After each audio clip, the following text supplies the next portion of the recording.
छत्रपती शिवाजी महाराज की जय भवानी। कारण छत्रपती शिवप्रभूंच्या पदस्पर्शाने पावन झालेल्या भूमीमध्ये तुम्ही तुमचं हे मॅपकॉन 2025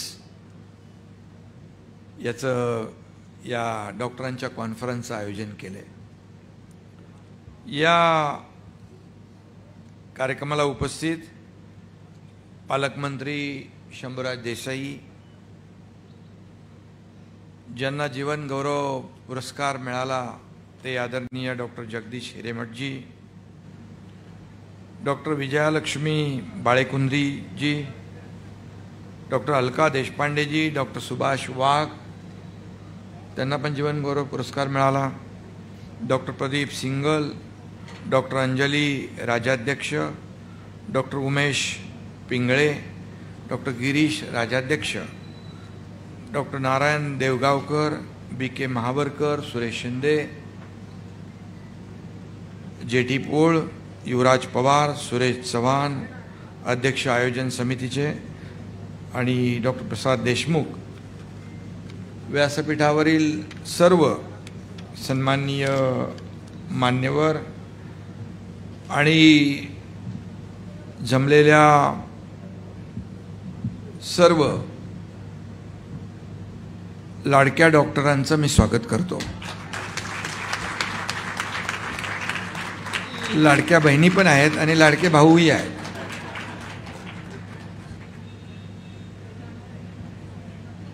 पंधरावं संमेलन आहे आणि तुम्ही आरोग्याची काळजी घेता आणि आरोग्याची राज्यातल्या सर्वांच्या जबाबदारी आपण घेता। आमचे शंभूराज त्यांच्याकडे जिल्ह्याचं राजकीय आणि सामाजिक आरोग्य सांभाळण्याची जबाबदारी आहे। खरं म्हणजे संमेलनाच्या नियोजन समितीचे अध्यक्ष डॉक्टर सुरेश चव्हाण आहेत, आयोजन सचिव डॉक्टर सुरेश शिंदे आहेत आणि त्यांची सर्व टीम आहे। अतिशय चांगलं आयोजन आपण या ठिकाणी केलेलं आहे। या ठिकाणी डॉक्टर सुभाष वाघ यांचा आपण जीवन गौरव पुरस्कार देऊन गौरव केलेला आहे आणि त्यांच्या आडनावामध्ये वाघ आहे, त्यामुळे ते सेवा करताना म्हणजे काम वाघाप्रमाणे, म्हणजे बोलण्याचा माझा उद्देश आहे की सेवा करताना त्यांनी खूप परिश्रम घेतले, कष्ट घेतले, म्हणून तर त्यांना जीवन गौरव पुरस्कार मिळाला। आणि त्यांनी पुणे विद्यापीठामध्ये चेस विषयात MD पूर्ण करणारे प्रतिभावंत, फुफ्फुस आणि श्वसन विकारावर त्यांनी उपचार केले आणि वैद्यकीय क्षेत्रामध्ये त्यांनी खूप चांगलं काम केलं। आपले दुसरे डॉक्टर हिरेमठ आणि तिसरे मग सॉरी बाजूला असल्यामुळे ते लक्षात येत नाही, पद्मश्री डॉक्टर अलका देशपांडे यांचंही मी मनापासून स्वागत करतो, मनापासून अभिनंदन करतो। आणि JJ हॉस्पिटलमध्ये त्यांनी रुग्णांची सेवा अनेक वर्ष करून त्या ठिकाणी देखील मोठं काम केलं आहे। त्यांचं देखील मी मनापासून अभिनंदन करतो, मनापासून शुभेच्छा देतो।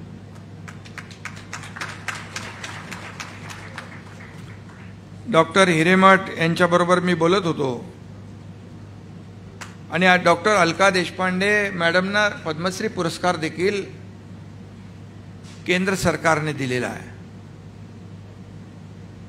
खरं म्हणजे पद्मश्री पुरस्कार प्राप्त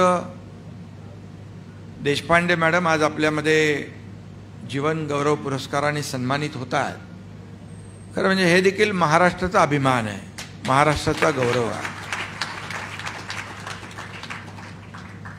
डॉक्टर हिरेमठ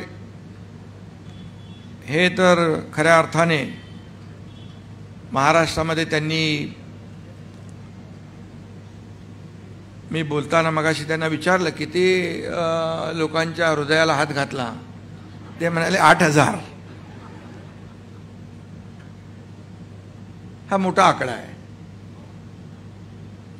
आणि म्हणून 8,000 रुग्णांना बरं करणारे डॉक्टर हिरेमठ हे देखील आपल्या महाराष्ट्राचं भूषण आहे असं मी म्हणतो.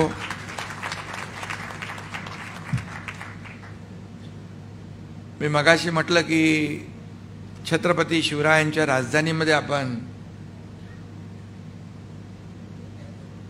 या डॉक्टरांच्या सर्व कॉन्फरन्ससाठी उपस्थित आहात. मराठी अस्मितेचं आणि स्वाभिमानाचं हे माहेरघर आहे आणि महाराष्ट्राचं हृदय आहे असं म्हटलं तर वावगं ठरणार नाही. या हृदयाच्या ठिकाणीच आपली ही परिषद होती आहे. हे देखील मोठं सगळ्यांसाठी आनंदाची बाब आहे.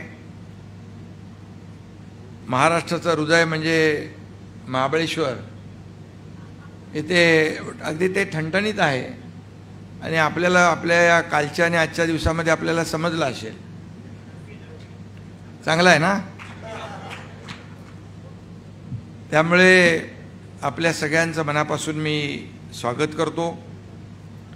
महाबळेश्वरला आपण ही कॉन्फरन्स घेतली याचं कारण देखील मलाही समजलं, आपल्यालाही समजलं असेल. महाराष्ट्र हे थंड हवेचं ठिकाण आहे, हिरवगार आहे आणि अतिशय इथं प्रदूषण नाही, प्रदूषण मुक्त महाबळेश्वर आहे.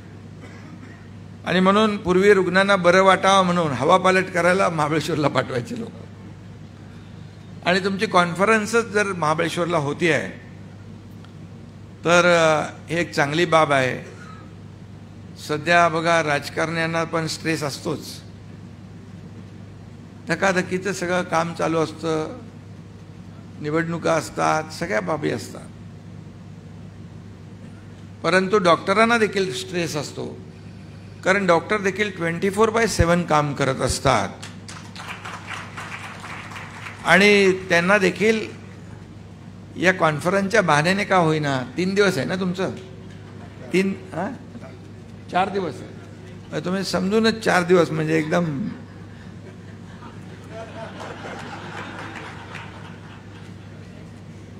त्यामुळे आपल्याला देखील आपल्या आरोग्याचा स्ट्रेस घालवण्यासाठी आवश्यक आहे. कारण शेवटी तुमची तब्येत ठणठणीत असेल तर तुम्ही रुग्णांना ठणठणीत बरं करू शकता. आणि म्हणून मी एवढंच सांगेन की साताऱ्याच्या मातीमध्ये हाच गुण आहे. इथं आलं की स्ट्रेस हलका होतो. पण मी आपल्याला सांगतो, मी इथं गावाला आलो की आमच्या विरोधकांचा स्ट्रेस वाढतो आणि बातम्या सुरू होतात. पत्रकार इकडे बसलेले आहेत. मी माझ्या गावाला यायला मला खूप आवडतं. इथून खाली माझं गाव जवळ आहे, अगदी तापोळ्याजवळ, आणि अतिशय सुंदर गाव आहे. आणि गावी आलो की मी शेतकऱ्याचा मुलगा असल्यामुळे माझे पाय आपोआप शेतीकडे वळतात आणि हात आपोआप शेती करू लागतात.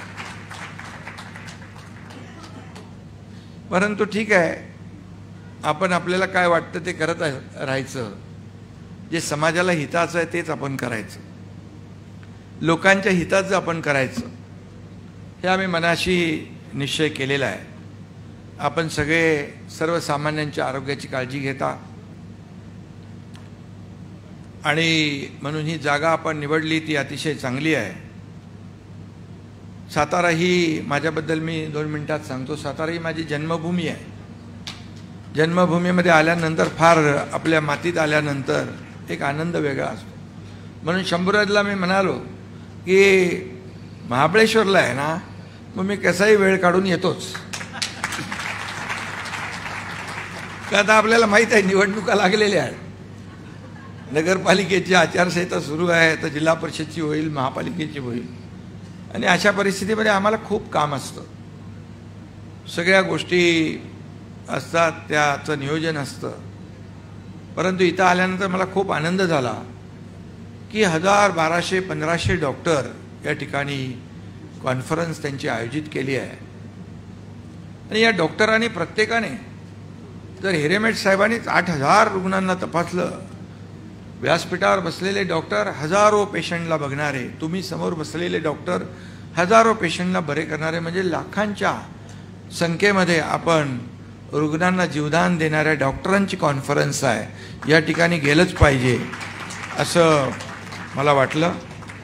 आणि हेही सांगेन की इथल्या प्रत्येक कणामध्ये परिश्रम आणि समर्पण आणि संस्कार आहेत. आणि म्हणून इथली माणसं, मला कोणीतरी मगाशी कंदीपेढ्याचं बॉक्स दिलाय, इथली माणसं साताऱ्याच्या कंदीपेढ्यासारखी गोड असतात आणि त्यांच्या हृदयात प्रेमाची स्ट्रॉबेरी असते. त्यामुळे याचा प्रत्यय आपल्याला आला असेल, येईलच.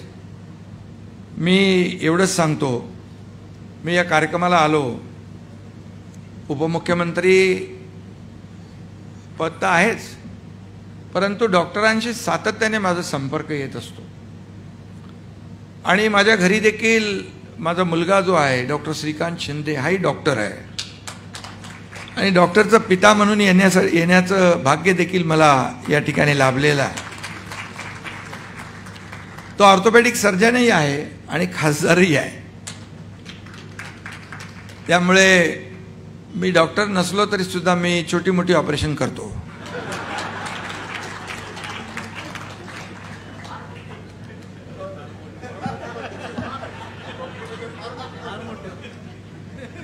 जे महाराष्ट्राला अपेक्षित आहे ते मोठं ऑपरेशन पण मी केलं.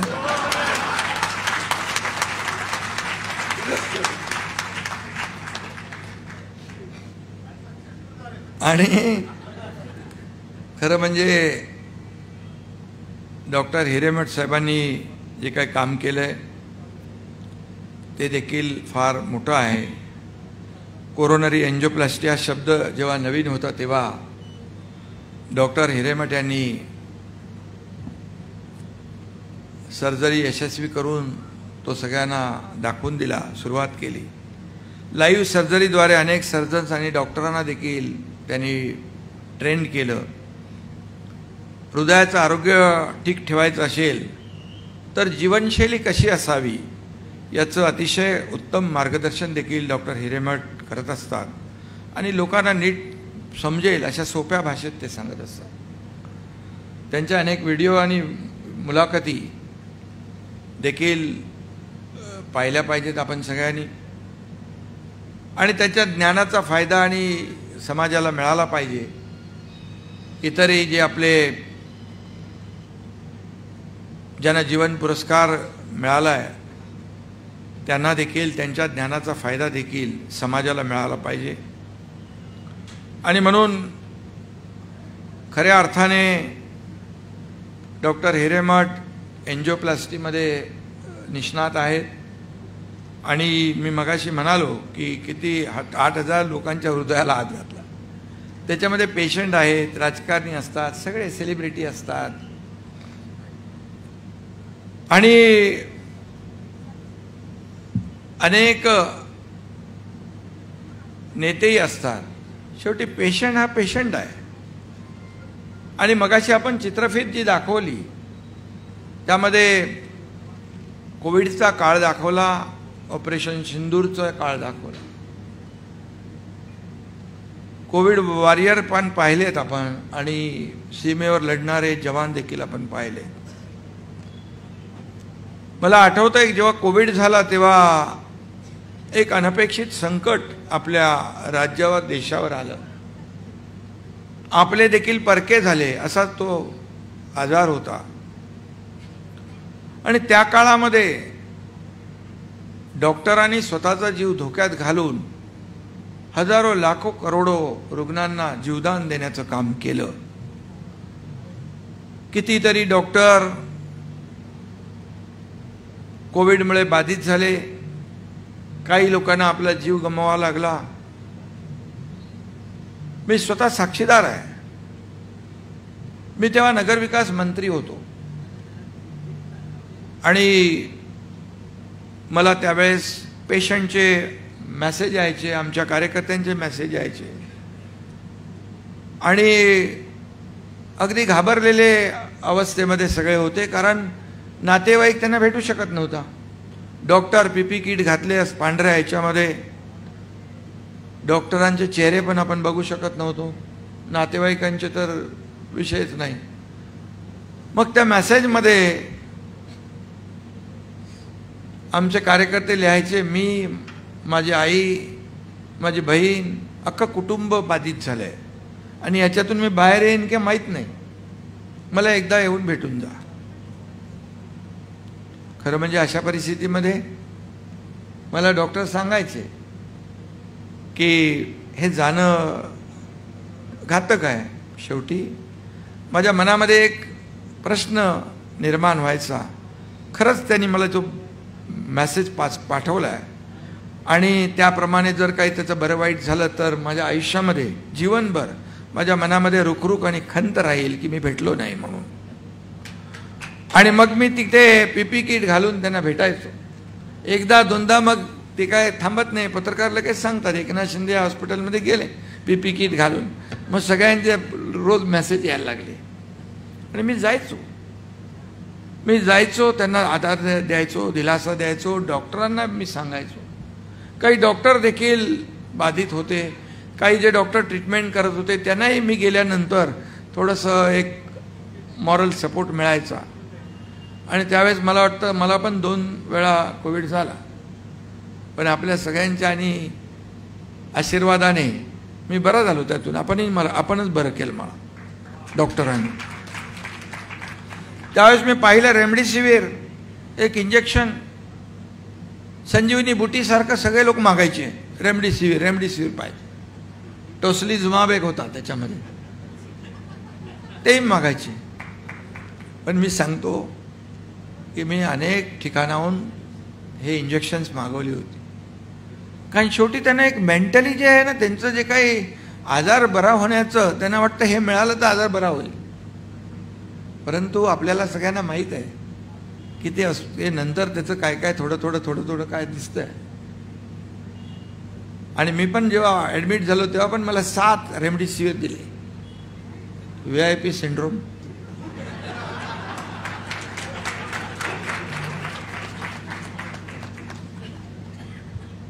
पण आतापर्यंत मी ठीक आहे. त्यामुळे त्यावेळेस आपण पाहिलं ऑक्सिजनची आवश्यकता, ऑक्सिजनचे कॉन्सन्ट्रेटर, ऑक्सिजनचे छोटे छोटे प्लांट. मी नगरविकास मंत्री असल्यामुळे अगदी मुंबईपासून गडचिरोलीपर्यंत आम्ही छोटे छोटे ऑक्सिजन प्लांट उभे केले. कधी कधी डॉक्टर साहेब रात्री फोन यायचा 12-1 वाजता, म्हणायचं पहाटे 4 पर्यंत ऑक्सिजन आमचं संपेल आणि पेशंट आहेत 200-300. काय परिस्थिती निर्माण झाली होती त्यावेळेस. आणि मग कुठेतरी ऑक्सिजनचा टँकर तो भरण्यासाठी उभा आहे, मग तो तिकडून वळवून तिकडे न्यायचा, मग दुसऱ्या दिवशी बोंबाबोंब व्हायची. अशाही परिस्थितीतून आपण गेलो. पण त्यावेळेस मात्र तुम्ही डॉक्टरांनी, आम्ही तर ठीक आहे, परंतु स्वतःचा जीव धोक्यात घालून तुम्ही जे काम केलं ते अजोड आहे, अद्वितीय आहे.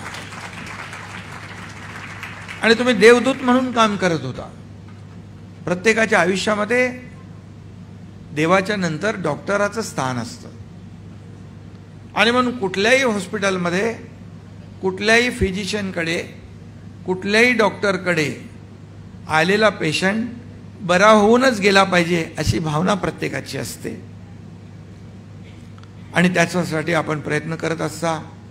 वेळ काळ कधी पाहत नाही. आम्ही बघतो किती स्ट्रेस असतो डॉक्टरांवर. जे हॉस्पिटल सारख्या मोठ्या हॉस्पिटलमध्ये मुंबईच्या किती रुग्ण येतात, दिवसाची किती OPD असते.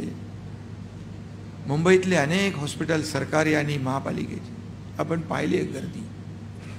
शांतपणे डॉक्टर त्याच्यामध्ये काम करण्याचा प्रयत्न करत असतात. एखादी काहीतरी दुर्घटना होते, अगदी शेवटच्या क्षणाला काही पेशंट येतात, त्यांचा दुर्दैवी मृत्यू देखील होतो. काही वेळी डॉक्टरांना जबाबदार धरलं जातं. हे देखील काही चुकीच्या घटना घडतात. आणि म्हणून अशा या सगळ्या परिस्थितीमधून डॉक्टर जात असतात. आणि म्हणून नेहमी डॉक्टरांचं आणि आमचं जे काही नातं आहे, घरातलं तर आहेच, परंतु जे डॉक्टर्स एक समाजाची, रुग्णांची प्रामाणिकपणे सेवा करत असतात, ते अतिशय एका वेगळ्या वातावरणामध्ये राहत असतात. आम्ही जसं 24/7 काम करतो, आपलंही तेच आहे. फायर ब्रिगेड आग लागेल की बम पोचतो, तसं कुठं कॉल आला की तुम्हाला जावं लागतं. तिथं काही वेळ काळ काही आपल्याला बाजूला ठेवावी लागते. कोविडच्या काळात देखील आपल्या देशाने वॅक्सिन जी आहे, आपल्या देशात तर प्रधानमंत्री महोदयांनी, मोदीजींनी पुरवलीच, पण देशात नाही जगात देखील आपल्या देशातून वॅक्सिन बाहेर देखील इतर देशांना देखील देण्याचं काम केलं. आणि त्यामुळे जगभर जे आपल्या देशाचं जे नातं निर्माण झालं ते आपण पाहतोय. ऑपरेशन सिंदूरही पाहिला आपण, पहलगामचा हल्ला पाहिला, आपल्या भगिनींच्या कपाळाचं कुंकू पुसण्याचं पाप पाकिस्तान आतंकवाद्यांनी केलं. आपण तेही त्या चित्रफितीमध्ये दाखवलं. आपल्या लष्करी जवानाने मुंहतोड जवाब दिला, त्यांना जशाच तसं उत्तर दिलं आणि त्यांच्या घरात घुसून प्रिसाईज अटॅक केला आणि त्यांना आतंकवाद्यांचे अड्डे उद्ध्वस्त करण्याचं काम आपल्या लष्कराने केलं.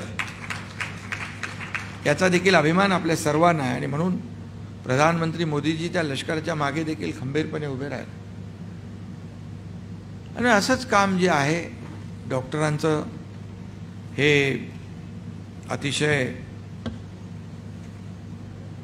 मोठं आहे. आणि म्हणून डॉक्टर हिरेमठ, आपण हृदयाचे डॉक्टर आहात, हृदयाला धक्के बसले की पेशंट डॉक्टर हिरेमठांकडे जातात. तसंच आमचंही आहे. आम्ही काही लोकांच्या हृदयाचे ठोके देखील चुकवण्याचं काम करतो आणि वाढवण्याचं देखील काम करतो. पण महाराष्ट्राचं जो कोणी हित बघेल त्याच्या बाजूने आम्ही उभे राहतो. आज महाराष्ट्र पुढे जातोय. वैद्यकीय क्षेत्रामध्ये देखील आपण फार आमूलाग्र जी काही कामगिरी करताय ती देखील वाखाणण्यासारखी आहे. आज आपण पाहिलं, मी मुख्यमंत्री असताना 2022ला 2.5 वर्षाचा काळ मला मिळाला. पण 2.5 वर्षाच्या काळात मला जेवढं काही करता आलं तेवढं केलं मी. आणि काय रे बाबा, माकडं आहेत, आपला कार्यक्रम पाहायला आलेले ते. आणि म्हणून मग विकास असेल, रस्ते असतील, अनेक विकास प्रकल्प असतील. मुंबईत तर आपण पाहिलं, कोस्टल रोड आहे, अटल सेतू आहे, मेट्रो आहे, कारशेड आहे, सगळं आहे. पुण्यामध्ये देखील विकास होतोय. नाशिक, नागपूर, सगळ्याच राज्यातल्या प्रत्येक जिल्ह्यामध्ये विकास पर्व आणण्याचं काम आम्ही करतो आणि केंद्र देखील आपल्याला मदत करते. आणि एकीकडे विकास आणि लोकाभिमुख कल्याणकारी योजना देखील आपण केल्या.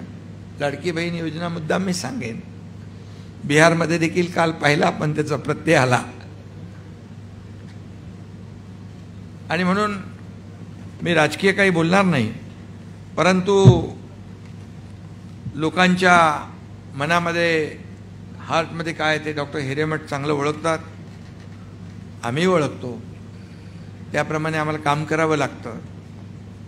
आणि मी आपल्याला एवढंच सांगेन की आपण जी या ठिकाणी परिषद आयोजित केलेली आहे 15वी, त्याला मी शुभेच्छा या ठिकाणी देतो आणि आपल्याला एवढंच सांगतो की आरोग्य विभागाच्या माध्यमातून किंवा शासनाच्या माध्यमातून ज्या ज्या काही आपल्या अडचणी असतील डॉक्टरांच्या, त्या अडचणी सोडवण्याचं काम नक्की हा एकनाथ शिंदे करेल.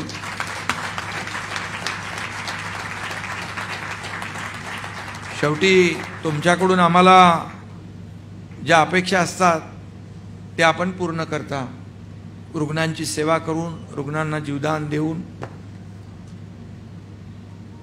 त्याप्रमाणे आपल्याही अडचणी समजून घेऊन सोडवण्याचं काम, जबाबदारी आमची आहे.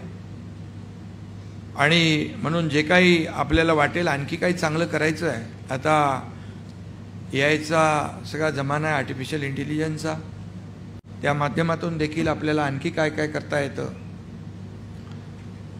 अगदी दुर्मिळ ग्रामीण भागामधून टेलिमेडिसिन देखील आपण आपले डॉक्टर ती देखील प्रक्रिया राबवतात. आणि म्हणून या ठिकाणी या वैद्यकीय क्षेत्रामध्ये क्रांती घडती आहे. नवीन नवीन औषधं येत आहेत, नवीन नवीन आजारही आपण पाहतोय. काळ बदलला आहे, लाईफस्टाईल बदलली आहे. ह्या सगळ्या गोष्टी ज्या आहेत, मगाशी आम्हाला माझ्या बाजूला बसलेल्या ताई सांगत होत्या की कर्नाटकच्या आहेत त्या, हां बाळेकुंद्री मॅडम सांगत होत्या की, आणि कर्नाटकमध्ये असून मराठी चांगलं बोलतात त्या, बँगलोरला असतात त्या. आणि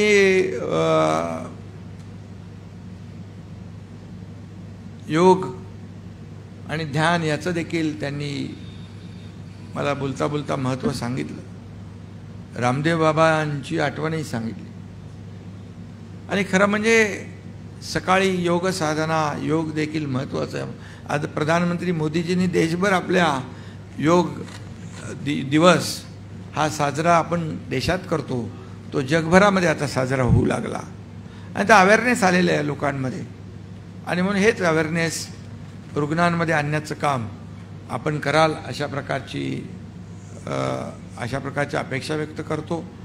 आणि मी आपल्याला एवढंच सांगतो की आता वय काळ, पूर्वी हार्ट अटॅक असं आलेला क्वचित ऐकायचो आपण, कॅन्सर असं क्वचित ऐकायचो. आता तर सर्रास हा आजार वाढलेला आहे. आणि त्याप्रमाणे आपल्याला उपचार पद्धती देखील अवलंबाव्या लागतात. आणि म्हणून तुमचं काम तसं बघायला गेलं तर फार कठीण आहे आणि आमच्यासारखं सोपा नाही आहे. म्हणून तुम्हाला मी मनापासून खूप खूप शुभेच्छा देतो, मनापासून आपलं अभिनंदन करतो. आणि जीवन गौरव पुरस्कार प्राप्त सगळ्यांचंच मनापासून मी या ठिकाणी अभिनंदन करतो, मनापासून आपल्याला खूप खूप शुभेच्छा देतो. आणि अशाच प्रकारची वर्षाला आपण जे काही कॉन्फरन्स आयोजित करता, यामुळे खरं म्हणजे चर्चा होते, परिसंवाद होतात. चर्चासत्रातून नवीन नवीन काहीतरी आपल्याला शिकायला मिळतं. शेवटी माणसाने आयुष्यभर शेवटच्या क्षणापर्यंत शिकलंच पाहिजे, नवीन नवीन शिकलं पाहिजे. आणि आपल्याकडे आहे ते दुसऱ्याला दिलं पाहिजे. ज्ञान दुसऱ्याला दिल्याने ते वाढत असतं, त्याचा प्रचार आणि प्रसार वाढत असतो. आणि म्हणून डॉक्टर माझ्या आयुष्यामध्ये फार आपलं सगळ्यांचं आदराचं स्थान आहे. आणि नेहमी कधी काळी कुठेही डॉक्टरांचा प्रश्न आला की मी एकनाथ शिंदे त्याला प्रायोरिटी देत असतो कधी त्याला, कारण शेवटी तुमचा एक एक क्षण महत्त्वाचा असतो, एक एक मिनिट महत्त्वाचं असतं. आणि म्हणूनच राज्य सरकारच्या वतीने जे काही आपले काही प्रश्न असतील तर नक्की ते सोडवले जातील ही खात्री आपल्याला मी देतो. आणि पुन्हा एकदा सगळ्यांचं मनापासून अभिनंदन, धन्यवाद. जय हिंद, जय महाराष्ट्र.